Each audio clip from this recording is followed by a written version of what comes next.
Senator Fifield. Thank you, Mr Deputy President. Then I think the motion deserves repeating. I think it bears repeating. The Gillard government's decision in this budget to be tough on Australian families rather than tough on itself, with a new assault on families that are already struggling under cost of living pressures. Mr Deputy President, there has never been, I don't think, a government that is so reticent to take difficult decisions, that is so timid, that is so hidebound by its own electoral self-interest, that it doesn't take the decisions necessary for the national interest. And the national interest is a phrase that you will hear Labor members and senators use over and over and over again. Any half-baked idea, any act of political self-interest will always be followed by the phrase, because this is in the national interest, as though those are magic words. You use the phrase national interest and it transforms self-interested policies in the eyes of the electorate into worthwhile policies. Well, Mr Deputy President, whenever we hear those words, national interest, we know from the Labor Party that it's anything but. Mr Deputy President, the Labor Party used to tell us all the time that they were the party for families. They used to say they were the party for workers. That then morphed into the party for families, and you couldn't turn on the television in 2007, Madam Acting Deputy President, without hearing a Labor MP droning on about working families. Now, we care about working families. The Labor Party, it's a mantra. It's a focus group-tested mantra, which they think will convince the voting public. But what's changed between 2007 and now? Labor did profess to care about working families. Labor have now cast away that commitment to working families. There was no mention of working families in the budget. I think, given the measures in the budget, it was even a little too much for the Labor Party to talk about commitment to working families. Such would be the hypocrisy if they did that.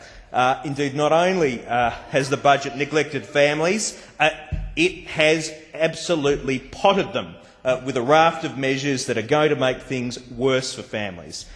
We know that Australian families are facing severe cost of living pressures due to Labor's profligacy and their waste. Electricity prices, they're up by 51% since Labor was elected. Grocery prices are up by 14%. Education and health costs are up by about 20%. And there have been no fewer than 7 interest rate rises in a row, increasing average mortgage repayments by over $500 a month. Now, I'm not asserting that every one of those cost of living increases is the direct result of Labor policies. Some of them are. Some of those cost of living pressures have been exacerbated by Labor policies. But it's the job of government, firstly, when it comes to the Australian people, surely, to seek to do no harm. Now, this government has exacerbated those cost of living pressures, and they've actually made it even harder for families to meet those in this budget. So instead of trying to fix this problem, Labor's budget has cut support for families, and it's hit them with new and higher taxes.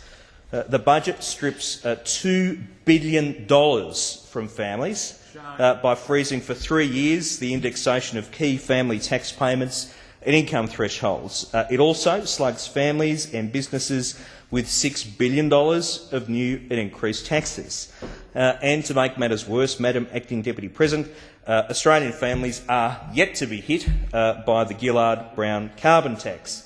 And instead of taking the opportunity that this budget presented to end months of uncertainty around the carbon tax, the budget fails to give any details of the carbon tax, of its impact on living costs, of its impact on jobs, and we know that all the budget forecasts, of course, will be thrown out the window when the government finally does get around to releasing the details of the carbon tax, and I guess they'll have to release some sort of mid-year economic forecast to update all of those effects.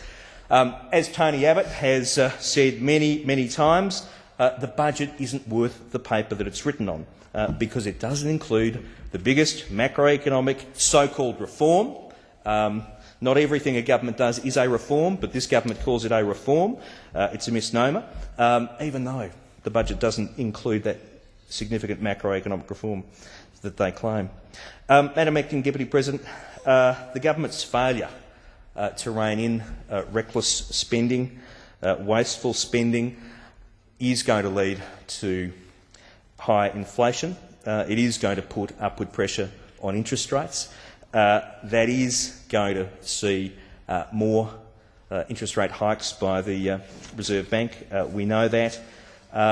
But just as the time that families are going to be slugged by those increases in interest rates, they'll be in a worse position, a doubly worse position, because there'll be the freezing of indexation of key family tax benefits, which are usually indexed to the CPI. So it's a double whammy. The government has also frozen the indexation of the higher income thresholds for family payments for the next 3 years.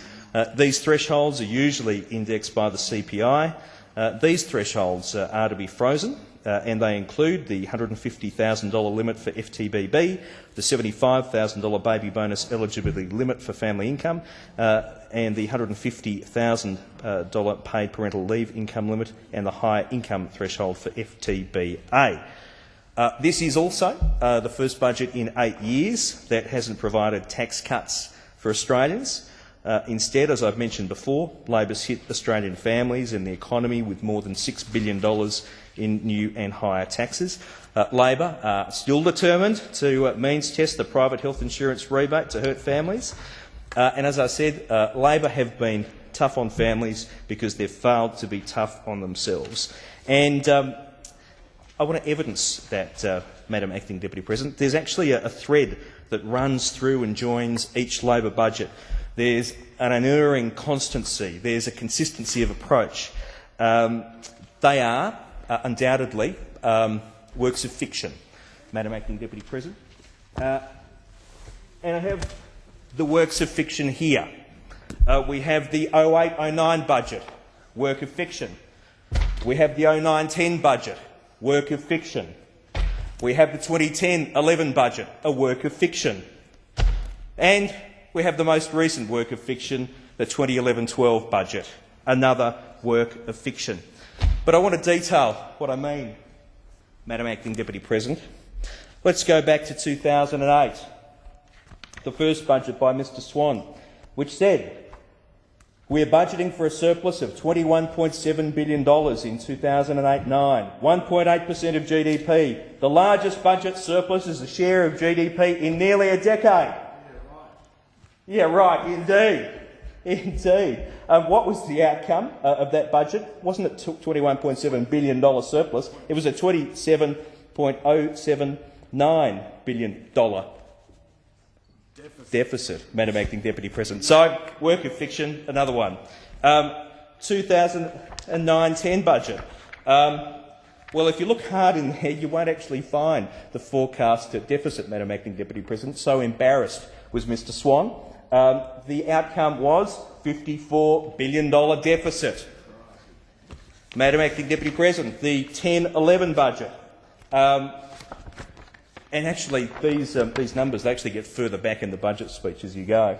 Mr Swan said the budget deficit will be $40.8 billion for 2010-11. Ended up being $49 billion for 10-11. And now we have the final work of fiction, which says that there'll be a deficit for 11-12 of $22.6 billion. I'm guessing it might actually be a bit bigger, Madam Acting Deputy President. But the government have actually done something extremely helpful. They changed the colour of the budget papers to make it really easy to work out what's a surplus budget and what's a deficit budget. The last Costello budget, as all the Costello budgets were, white in colour, surplus budget. Wayne Swan very kindly changed the colour of the budget paper to blue, so we can now easily tell any blue budget paper is a deficit budget. Very thoughtful, Mr Swan. Thank you for doing that.